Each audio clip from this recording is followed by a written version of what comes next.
السلام علیکم ورحمۃ اللہ تعالی وبرکاتہ نحمده ونصلي ونسلم على رسوله الكريم اما بعد فاعوذ باللہ من الشیطان الرجیم بسم اللہ الرحمن الرحیم ولا تباشروهن وانتم عاکفون في المساجد آمنت باللہ صدق اللہ العظیم۔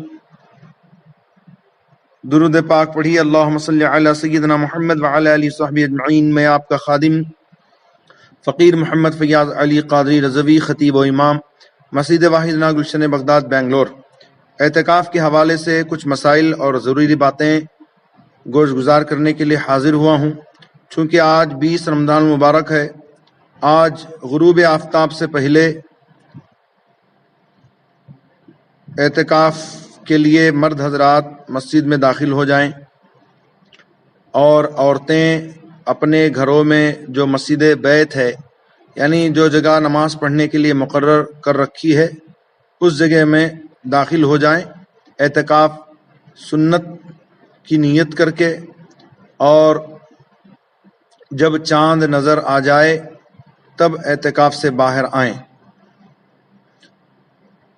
تو اس حوالے سے کچھ ضروری باتیں آپ سماعت کریں۔ صحیحین میں یعنی بخاری و مسلم میں ام المؤمنین صدیقہ رضی اللہ عنہا سے مروی کہ رسول اللہ صلی اللہ تعالی وسلم رمضان کے آخری عشرے کا اعتکاف فرمایا کرتے، یعنی آخری 10 دنوں کا اعتکاف کرتے۔ صحیح مسلم کتاب الاعتکاف، باب اعتکاف العشر الاواخر من رمضان۔ ابو داؤد ام المومنین عائشہ صدیقہ رضی اللہ عنہا سے راوی کہتے ہیں، معتکف پر سنت یعنی حدیث سے ثابت یہ ہے کہ نہ مریض کی عیادت کو جائے، نہ جنازہ میں حاضر ہو، نہ عورت کو ہاتھ لگائے، نہ اس سے مباشرت کرے، صحبت کرے، اور نہ کسی حاجت کے لیے جائے مگر اس حاجت کے لیے جا سکتا ہے جو ضروری ہے، اور اعتکاف بغیر روزہ کے نہیں، اور اعتکاف جماعت والی مسجد میں کرے۔ سنن ابو داؤد کتاب الصیام باب المعتکف۔ لیکن اگر ایسی مسجد ہو جہاں جماعت نہیں ہوتی تو اس مسجد میں بھی اعتکاف کرنا جائز ہے۔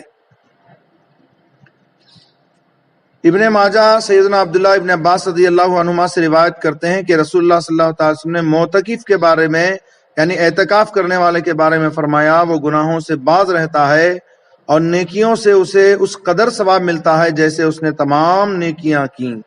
سنن ابن ماجہ ابواب ما جاء فی الصیام باب فی ثیاب الاعتکاف۔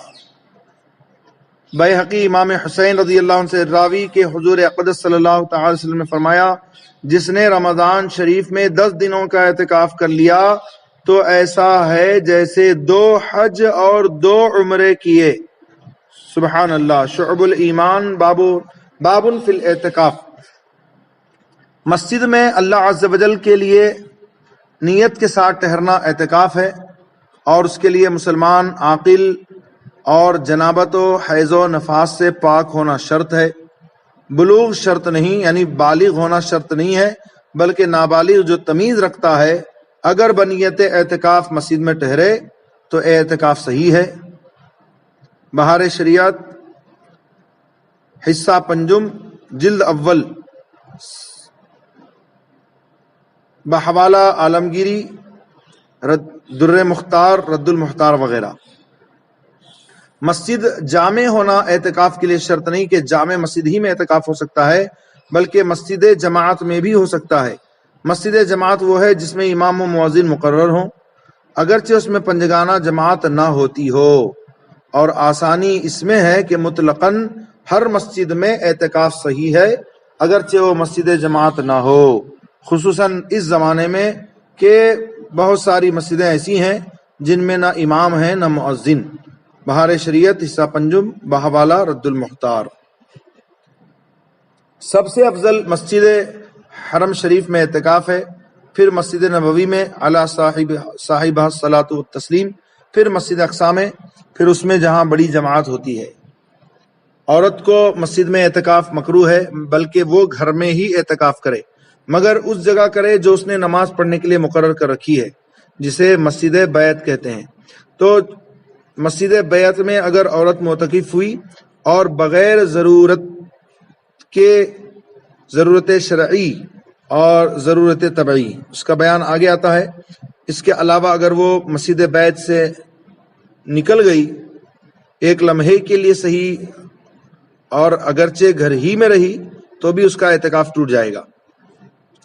تو مسجد بیت یعنی جہاں عورت نے نماز پڑھنے کے لیے جو جگہ مقرر کر رکھی ہے تو وہیں پر عورت اعتکاف کرے گی۔ اگر عورت نے نماز کے لیے کوئی جگہ مقرر نہیں کر رکھی ہے تو گھر میں اعتکاف نہیں کر سکتی، البتہ اگر اس وقت یعنی جب کہ اعتکاف کا ارادہ کیا کسی جگہ کو نماز کے لیے خاص کر لیا تو اس جگہ اعتکاف کر سکتی ہے۔ یہ مسئلہ بہت ضروری ہے، اس کو دھیان میں رکھیں۔ یہ بہار شریعت حصہ پنجم در مختار بحوالہ در مختار و رد المختار۔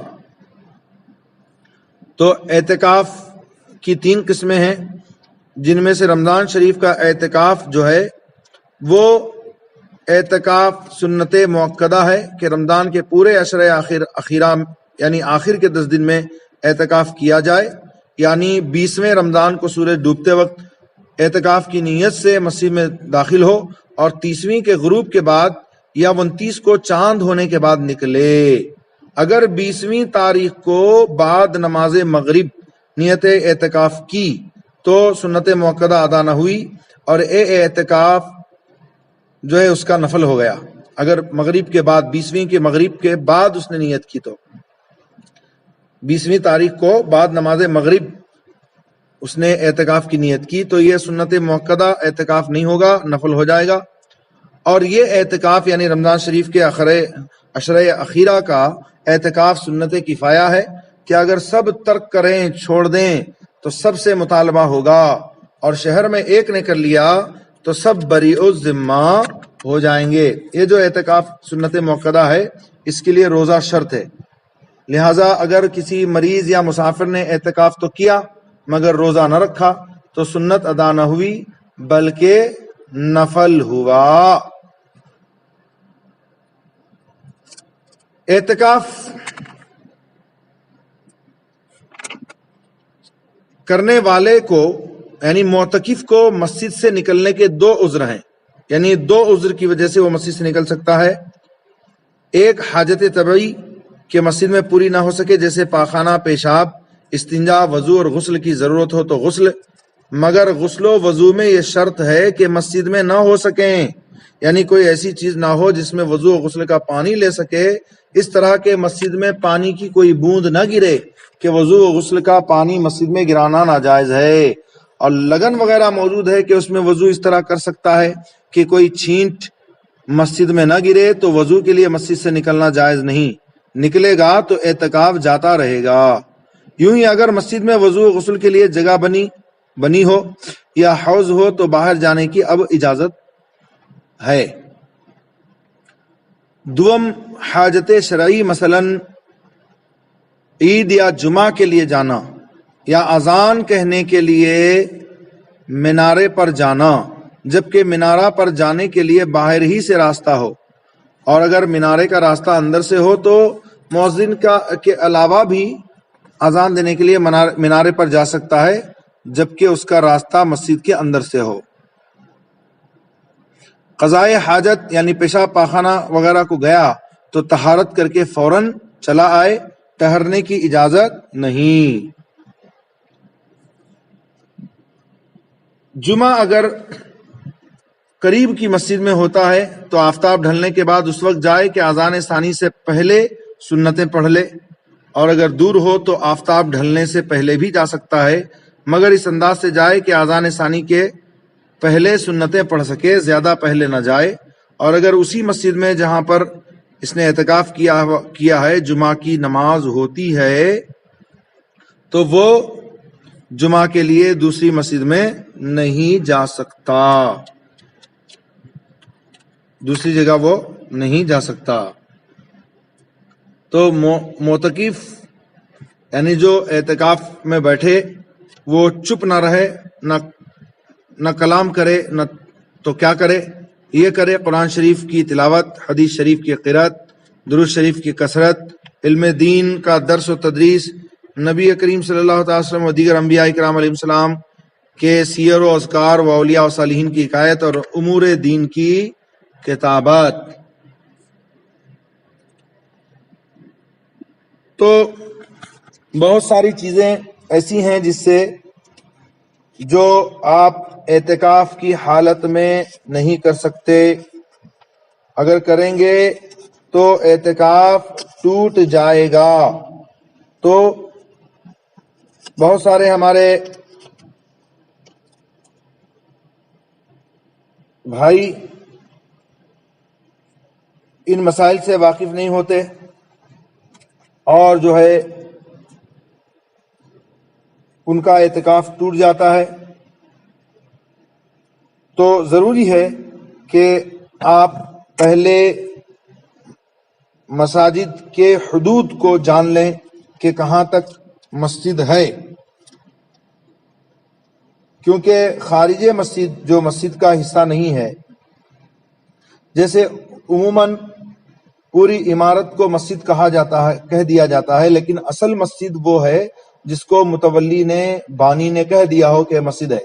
جو مسجد کے خارج میں جو جگہ ہے، جو جنازہ وغیرہ کے لیے مقرر ہو یا وہاں وضو خانہ ہو، بیت الخلاء وغیرہ ہو، تو یہ داخل مسجد نہیں ہے، خارج مسجد ہے۔ تو اگر ایک لمحے کے لیے بھی معتکف وہاں چلا گیا، یعنی جیسے وضو خانے میں بلا ضرورت، جیسے اس کو وضو بنانے کی حاجت نہیں تھی اور وہ وضو خانے پر چلا گیا، یا خارج مسجد ایک لمحے کے لیے بھی چلا گیا، تو اس سے اس کا اعتکاف ٹوٹ جائے گا۔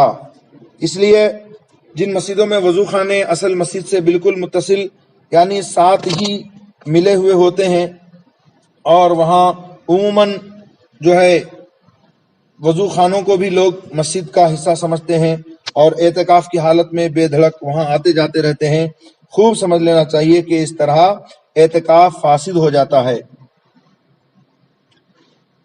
مسجد میں داخل ہونے سے پہلے جہاں جوتے اتارے جاتے ہیں وہ جگہ بھی خارج مسجد ہوتی ہے، یہاں بھی معتکف نہیں جا سکتا۔ اگر ایک لمحے کے لیے بھی بلا ضرورت جائے گا تو اعتکاف فاسد ہو جائے گا۔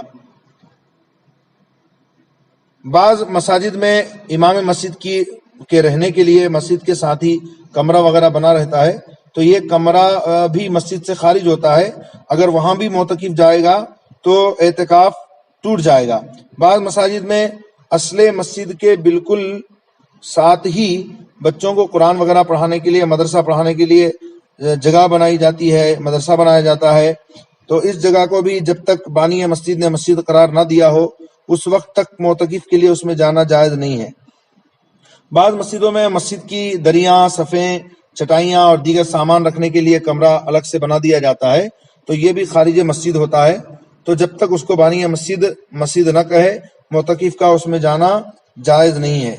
جو حضرات مسجد میں اعتکاف کریں انہیں مسجد کے آداب کا خیال رکھنا چاہیے کہ مسجد میں چونکہ معتکف کو کھانا پینا، سونا وغیرہ جائز ہے، لیکن کھائیں پیئیں تو دسترخوان وغیرہ بچھا لیں کہ چٹائیاں مسجد کی اور فرش وغیرہ آلودہ نہ ہو، کیونکہ مسجد کے فرش کو آلودہ کرنا جائز نہیں ہے۔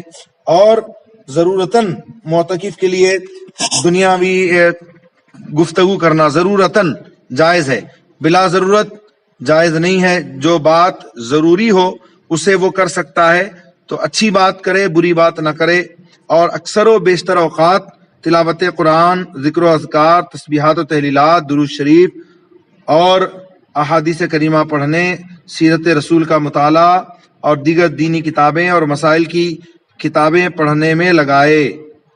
بیکار میں گزارنا، سوتے ہوئے گزارنا یہ اچھی بات نہیں ہے، بلکہ اعتکاف آپ نے کیا ہے، اللہ تعالیٰ کی عبادت کریں گے تو جتنا زیادہ ہو سکے آپ عبادت کریں، نمازیں پڑھیں، قضائے عمری وغیرہ ادا کریں، اور قرآن شریف کی تلاوت کریں اور درود شریف کی کثرت کریں، اپنے لیے، ماں باپ کے لیے، رشتہ داروں کے لیے تمام مسلمانوں کے لیے آپ دعا کریں، خصوصیت کے ساتھ اس وقت کرونا وائرس کی وبا جو پھیلی ہوئی ہے اس سے نجات کے لیے اور امن و امان کے لیے خصوصی آپ دعا کریں۔ مسجد میں دوڑنا، زور سے قدم رکھنا جس سے دھمک پیدا ہو، یہ سب بات درست نہیں ہے۔ اور وضو کرنے کے بعد اعضائے وضو سے ایک بھی چھینٹ پانی فرش مسجد پر نہ گرے، اس کو آپ اچھی طرح سے جو ہے وہ وضو کرنے کے بعد آپ اعضائے وضو کو مل لیں، اور تاکہ کوئی قطرہ جو ہے وہ مسجد میں نہ گرے۔ مسجد میں اگر چھینک آئے تو کوشش کریں آہستہ آواز نکلے، اور مسجد میں ہنسنا منع ہے کہ قبر میں تاریکی اندھیرا لاتا ہے، اور موقع سے تبسم یعنی مسکرانے میں کوئی حرج نہیں۔ مسجد کے فرش پر کوئی چیز پھینکی نہ جائے بلکہ آہستہ رکھ دی جائے۔ بہرحال ہر طرح سے مسجد کا ادب آپ کو کرنا ہے۔ اور مسجد کی چھت پر چڑھنا جو ہے اگر اندر سے اس کے لیے زینہ بنا ہوا ہو تو معتکف مسجد کی چھت پر چڑھ سکتا ہے، لیکن بلا ضرورت مسجد کی چھت پر چڑھنا یہ مکروہ ہے۔ تو کہ مسجد سے نکلنے سے اعتکاف ٹوٹ جاتا ہے بلا ضرورت، تو اس وقت کہا جائے گا جب پاؤں مسجد سے اس طرح باہر نکل جائیں کہ اسے عرفاً مسجد سے نکلنا کہا جائے۔ تو اگر صرف سر باہر نکالا تو اس کو مسجد سے نکلنا نہیں کہا جائے گا۔ بلا ضرورت شرعی مسجد سے باہر نکلنا، خواہ جان بوجھ کر ہو یا بھول کر یا غلطی سے، بہر صورت اس سے اعتکاف ٹوٹ جاتا ہے۔ البتہ اگر بھول کر یا غلطی سے باہر نکلیں گے تو اس سے اعتکاف توڑنے کا گناہ نہیں ہوگا، لیکن اس اعتکاف کی قضا ضروری ہے۔ اگر کوئی مسجد کے کسی حصے کو مسجد سمجھ کر اس میں چلا گیا، در حقیقت وہ حصہ مسجد میں شامل نہیں تھا، تو اس سے بھی اعتکاف ٹوٹ جائے گا۔ لہذا اس کو اچھی طرح سے آپ دھیان میں رکھیں۔ معتکف کو صرف احتلام ہو جانے کی صورت میں غسل کے لیے مسجد سے باہر جانا جائز ہے۔ اس میں بھی تفصیل یہ ہے کہ اگر مسجد کے اندر رہتے ہوئے غسل کرنا ممکن ہو، مثلا کسی بڑے برتن میں بیٹھ کر اس طرح غسل کر سکتا ہو کہ پانی مسجد میں نہ گرے، تو باہر جانا جائز نہیں ہے۔ تو جمعہ کے غسل کے لیے، ٹھنڈک کے غسل کے لیے اگر باہر گیا تو اعتکاف ٹوٹ جائے گا۔ لہذا آپ ان باتوں کو دھیان میں رکھیں۔ مسجد میں آپ کپڑے تبدیل کر سکتے ہیں، عطر لگا سکتے ہیں، سر یا داڑھی میں تیل ڈال سکتے ہیں، داڑھی کا خط بنوا سکتے ہیں، زلفیں تراش سکتے ہیں، کنگھی کر سکتے ہیں، مگر ان سب کاموں میں یہ دھیان رہے کہ جو ہے کوئی بال مسجد میں نہ گرے۔ تو مسجد میں قرآن مجید یا علم دین پڑھنا پڑھانا یا سنتیں دعائیں سیکھنا سکھانا یہ بھی درست ہے۔ ضرورتاً مسجد کے اندر ریح یعنی ہوا خارج کرنا ضرورتاً، لیکن معتکف کو چاہیے کہ اپنا پیٹ ہلکا رکھے تاکہ بار بار ہوا خارج کرنے کی ضرورت اس کو نہ ہو۔ وضو کرنے کے لیے اگر وہ وضو خانے میں گیا کہ وضو ہے آلریڈی، لیکن پھر سے تازہ وضو کرنے کے لیے گیا تو بھی اس سے اعتکاف ٹوٹ جائے گا۔ اللہ تبارک و تعالی ہم سب کو اعتکاف کی برکتوں سے مالا مال فرمائے اور حضور پاک صلی اللہ علیہ وسلم کی سنت اور طریقے کے مطابق عمل کرنے کی توفیق دے۔ السلام علیکم۔